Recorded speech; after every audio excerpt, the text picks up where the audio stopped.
Hi everyone, welcome back to Noctis Gaming and to our Warhammer 40,000 timeline series. In today's video we'll be looking at the Triumph of Ullanor and the day Horus became Warmaster. If you haven't already, please give the video a like, subscribe to the channel and tune in for our next video, which will be all about the rise of the warrior lodges. Thank you.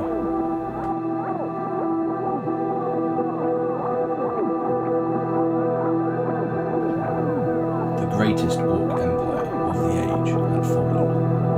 The Imperium stood victorious. Across thousands of worlds, celebrations erupted. For the first time in centuries, it truly seemed that humanity would reclaim the stars.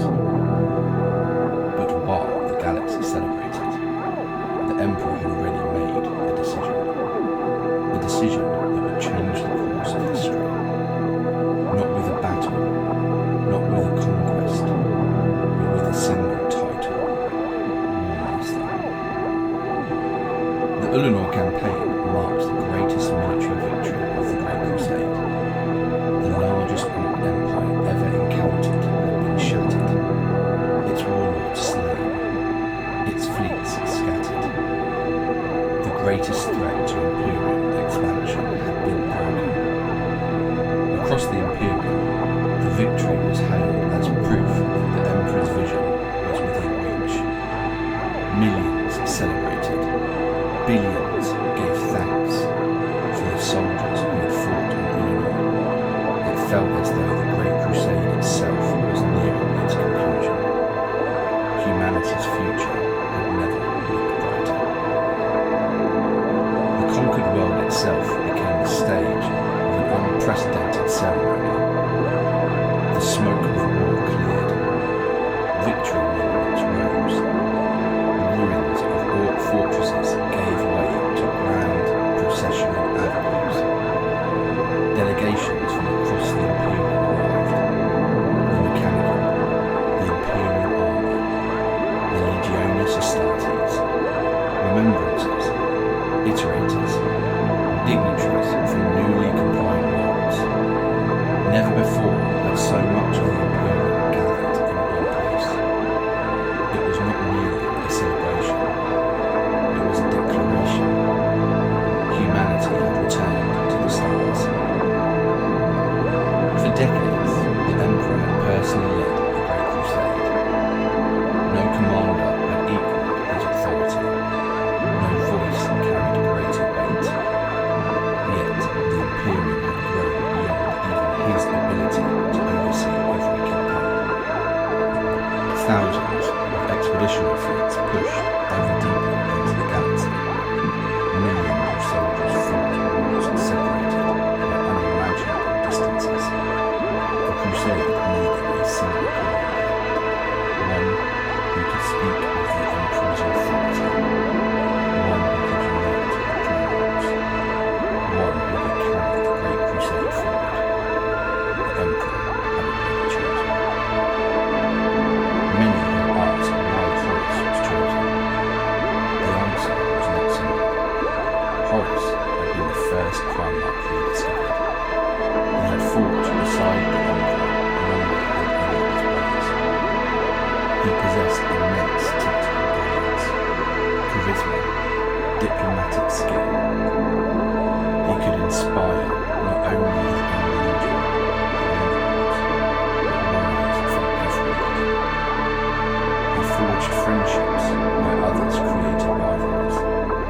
He understood the Emperor's vision better than perhaps any other Primarch. To many within the Imperium, there seemed no better choice.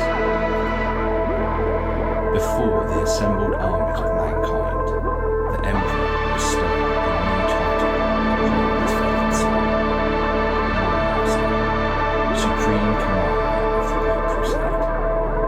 From that moment forward, Horus would command in the Emperor's name. His orders would carry the weight of Imperial authority. The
each trusting Horus despite their differing philosophies. Others were less enthusiastic. Leman Russ respected Horus deeply, yet his loyalty remained firmly with the Emperor above all else. The lion, brilliant yet fiercely independent, acknowledged Horus' ability, but never considered himself beneath any man save the Emperor. His relationship with the Warmaster would remain courteous and distant. And then there was Primarch, a Primarch who had spent decades winning impossible victories with little recognition. Though he voiced no objection, the appointment reinforced his bitterness already growing within him. Across the legions, admiration, pride, uncertainty, and quiet jealousy mixed together. Most concealed these feelings, some carried them for years. Then came another announcement, one that surprised almost everyone. The Emperor would leave the Great Crusade. He would return to Terra. No grand explanation was given, only that his work elsewhere demanded his attention. Few understood. Fewer still questioned him openly. The truth remained hidden. Beneath the Imperial path, the Emperor began work upon an Imperial project, a plan to free humanity from its dependence upon arbitrary, to protect mankind from the predations of Council for Living. It was perhaps the most important undertaking of his entire reign. Yet because he chose secrecy, his sons could only speculate. Some believed he no longer trusted them. Others believed he had abandoned the crusade. The silence created uncertainty, and uncertainty had become a fertile ground for resentment. For all the glory bestowed upon him, Horus felt the weight of his new office immediately. He had always fought beside his father. Now he was expected to continue alone. The Emperor's departure left a void that no title could fill. Every decision would now be his. Every victory, every failure, every life lost. The burden of an empire rested upon his shoulders. Many saw only the honor, few recognized the loneliness. Outwardly, the Imperium had never been stronger. The Primarchs stood united. The legions continued their conquests. Compliance followed compliance. Yet beneath the surface, small fractures had begun to appear.